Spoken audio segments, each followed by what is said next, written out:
Hello fellow woodworkers and welcome to the Garage Workshop, and this, the final video in the chicken coop build series. I hope you've enjoyed the rest of the videos, and in this final episode you'll get to see the coop constructed and finally finished.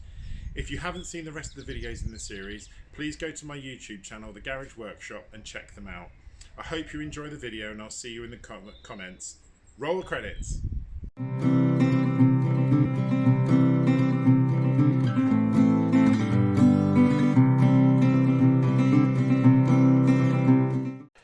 So if you've been watching the other builds in this series, you'll see that at the end of the last video, I'd got everything ready. We had a dry fit of the coop all ready to go. So the first thing I did was lay out the base of the coop on top of the foundations that we'd put in earlier. I've already dry tested it and making sure it fitted, but having had the time to properly fix it down, I was initially concerned that the coop might be a bit susceptible to the wind, but there's no way this coop is going anywhere. So the first thing that I did was fix the base in, and then gradually, bit by bit, I added all of the sides. I'm just using, I think these are turbo gold screws. For this, I'm just using normal screws. I'm not using outdoor decking screws. I do use those somewhere in the build, but this is just normal screws. So after I got it fixed, I started with the walls one by one.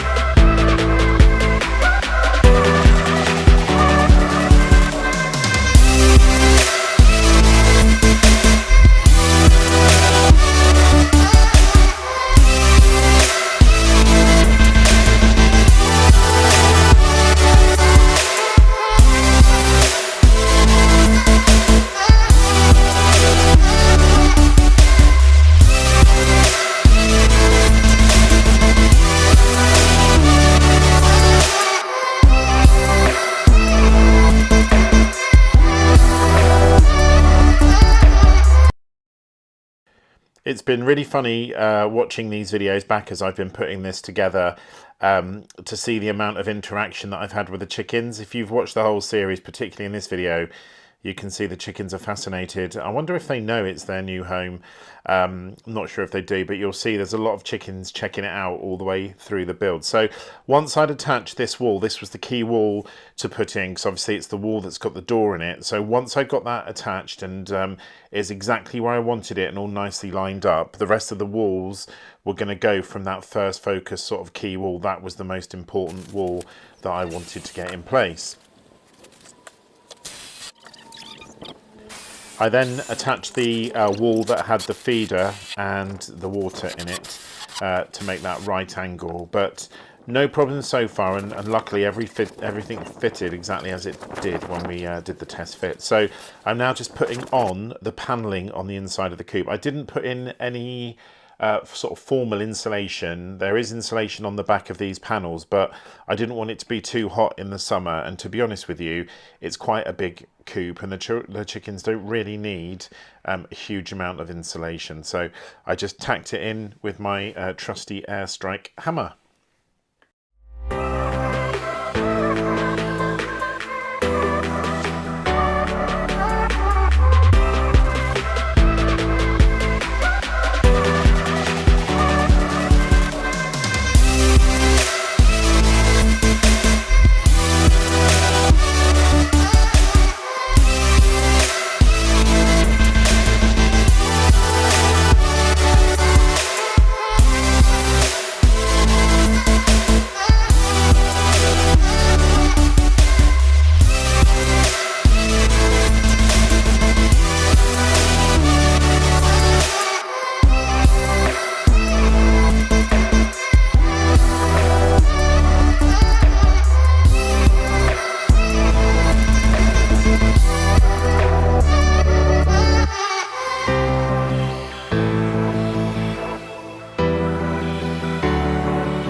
So this was the point where I realised I'd made an intergalactically massive mistake with the door. It's one of those horrible feelings when you put something in, and of course it worked perfectly in the dry fit, but when I put it on, I really wasn't happy with it. So I effectively went completely back to the drawing board with the door, and although I used the same sort of materials, I cut quite a lot of it off, and I changed the way that I did the outside. I completely changed the way I battened it. I changed the material, so everything was totally different, and actually the second one worked out to be much better.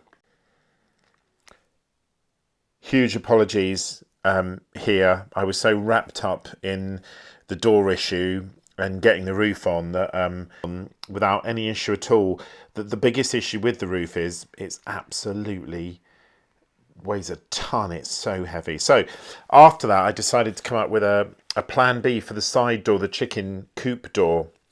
The first one I made was too thick and it caught on the metal of the coop, and I could have sort of shaved some of it off or put it through the thicknesser, but I just didn't want to do that. A massive piece. So it absolutely does the job a treat. There you can see I'm just putting the door in and it fitted perfectly. After that, I went back to finishing the feathering board on the back side of the coop opposite the door.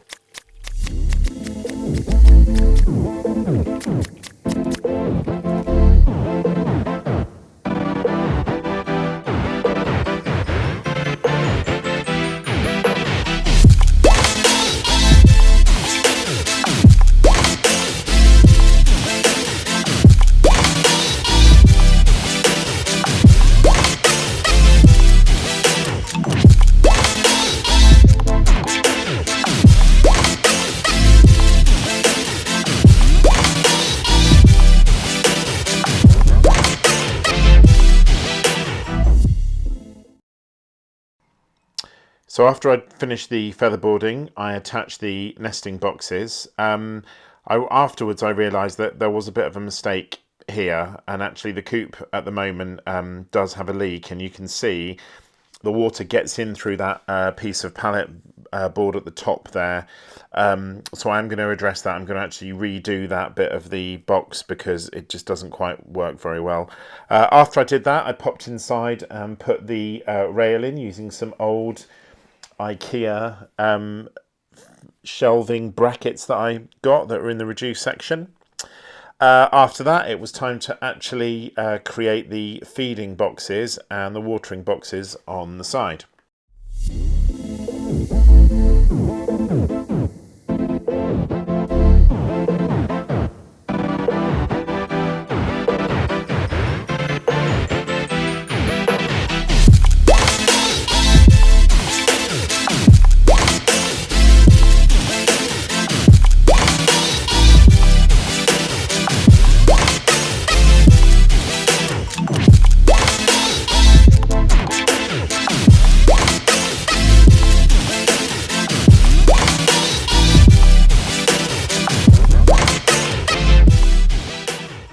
So when that was done, I moved on to putting the fix in place to join it to the actual coop.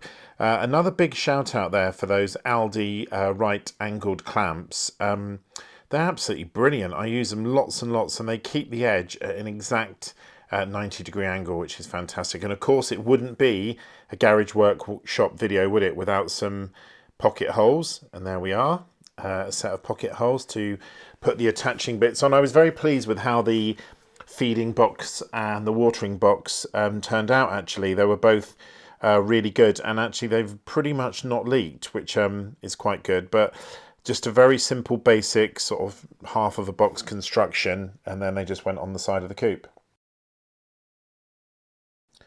And as you're used to now, yet another example of me attaching featherboards. It looks like I went through tons and tons, but actually featherboard's really good. It goes a long way, and when you're making small things like this, you get to use up all the offcuts. And to be fair, I've got one piece of featherboard left from this whole build that's about 50 centimeters, which I'm just going to keep as a spare. But there you can see the two boxes made, and I just put some paint on the first one, and now featherboarding the second one.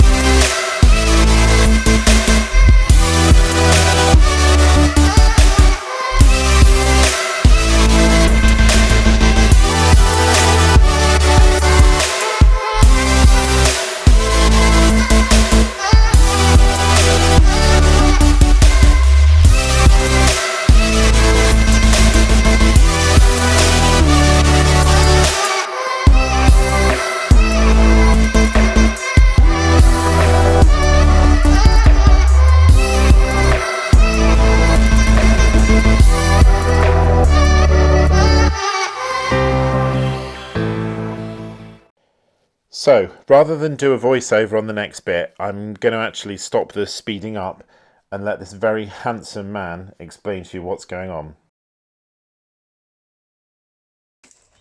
Okay, so let's have a catch up. Yesterday I took the door, which you can see, I just put it back on, and I put in a solid Perspex screen. It's a 5mm screen. I bought it off Amazon. I'll put a link in the description. And to put it on, I literally, all I did was made a frame. This is an old IKEA unit I had. It was a sort of butcher's block on wheels. It's really strong wood. I don't know what wood it is, but it's incredibly compressed and really strong. It's actually quite hard to dig through. So I put that on. I did put some sealant on it, but I can see the sealant hasn't stuck. In fact, it's coming off in my fingers. So I will reseal that. I've got some acoustic sealant that I use when I did the inside of my garage, and I will put that sealant on. So basically, I put the wood in. I literally just made a frame out of that wood, as I said. I just run it through my table saw to put a groove in it, a 5mm groove to fit it in. I've only grooved it top and bottom, haven't grooved it at the side, and I just attached it. Now, I've put this in a very specific way because you might not be able to see it very clearly, but it's pretty much flat here.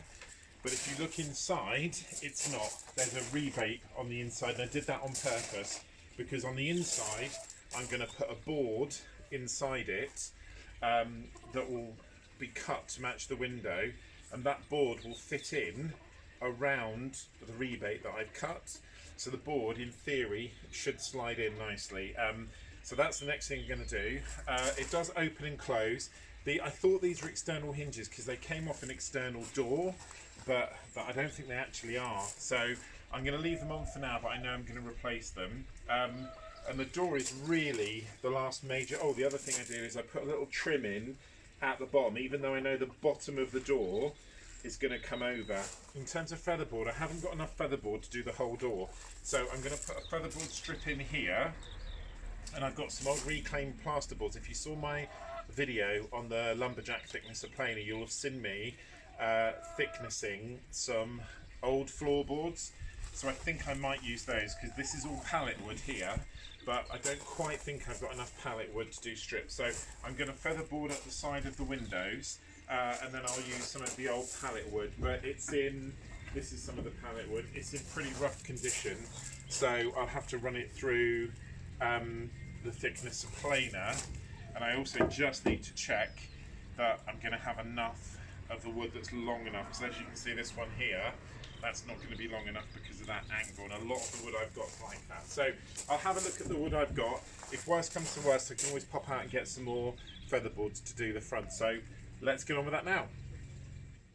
Tiny disaster with a Perspex window, actually. When I was attaching some of the pallet wood, one of the nails went too close and went through the wood and cracked the panel. Not that it makes a difference, you can barely see it, it's just a bit of a shame really. So I didn't actually need to go out and get any wood in the end. I found I had plenty of the other wood left, although I did have to get the thicknesser out to just make sure some of the bits were nice and neat and tidy.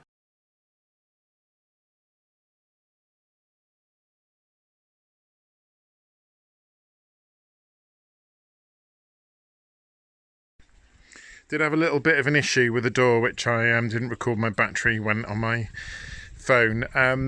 It just stuck out too much. It wasn't proud. So basically what I did was I got a load of old reclaimed skirting boards and I just took all of those off, took everything off and basically went back to scratch. And I changed, you'll notice I changed the hinges. I wasn't happy with those other hinges. Like I said, I thought they were outdoor ones and they weren't. So it opens now and it's a lot more flush. The only worry about using these is it's significantly heavier, but I don't think that'll be a problem. So it's just had a coat of paint now, just waiting for the second one.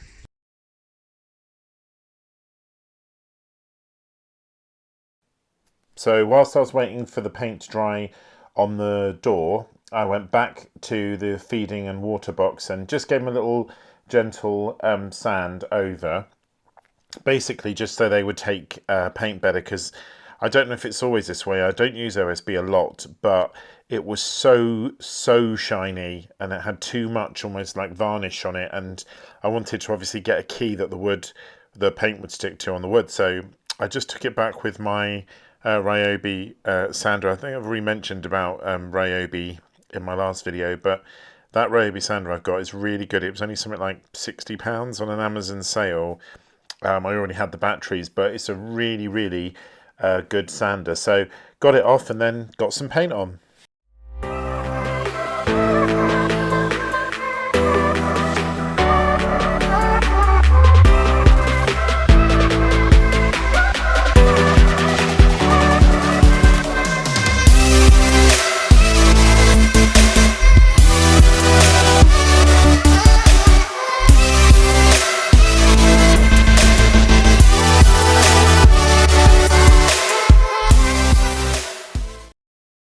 So after they're dried, I attached them to the side of the coop, just giving it a little bit of a rub down there.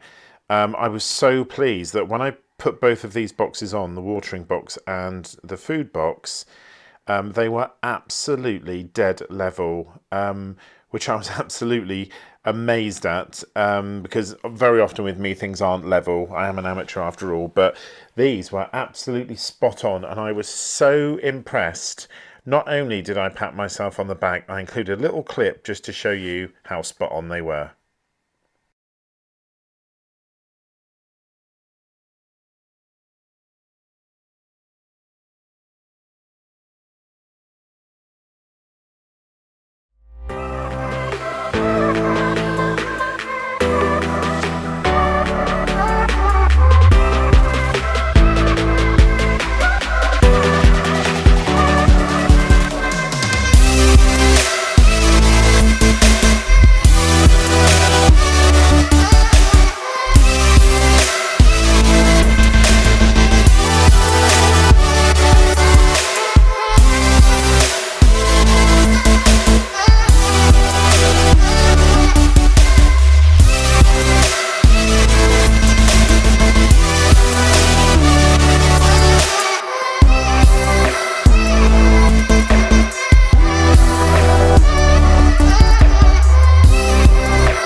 So the next thing to do was put the nesting box on. I covered the gap between the main part of the coop and the nesting box. You can see there's quite a gap there. Underneath there is a piece of wood which goes the entire length of the nesting box, which I used to attach it to the actual coop. But having seen that gap, I wasn't very keen on it at all. So I just replaced it with some thin bits of MDF that came from, they were cut-offs from the sheet that I lined the coop with.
So apologies for the amount of speeded upness in this, but when I did the first cut of this video, it was an hour and 20 minutes, which I don't think anyone wants to sit through, do they? So after that, I made the lids for the feeding boxes and attached them with that lovely bitumen stuff that I spoke about in my last video.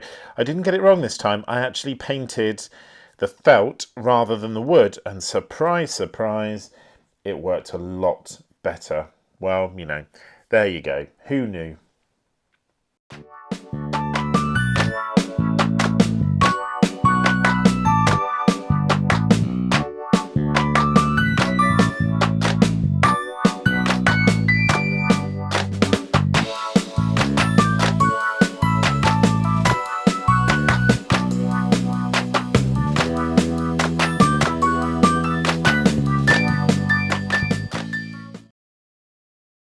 Okay, so end of the day, and I've just done a couple of other little things that I wanted to show you. The first one is this. Let me switch the camera.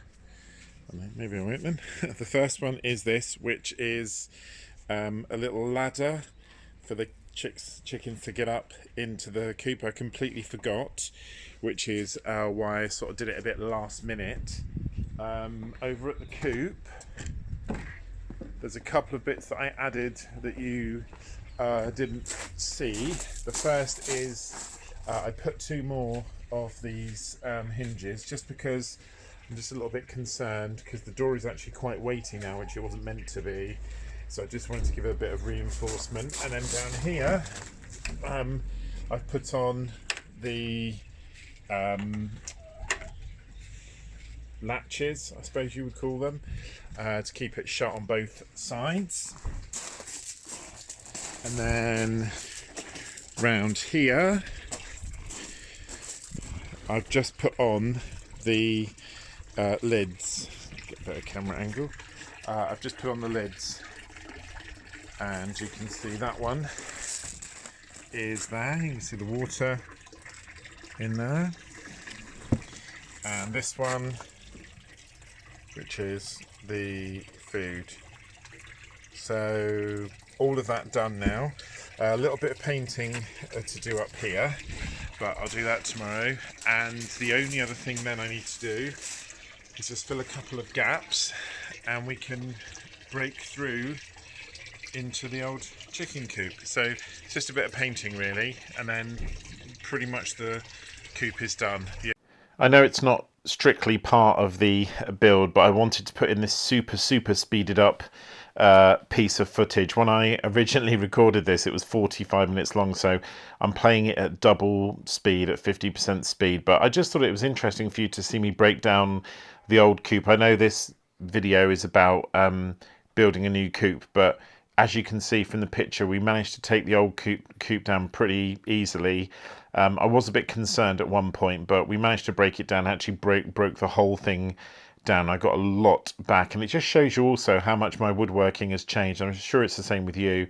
I literally have got like a washing tub of screws off this. I must have put 3,000 screws in it, but a lot less in the new one. So when that was done, the chicken coop was finished.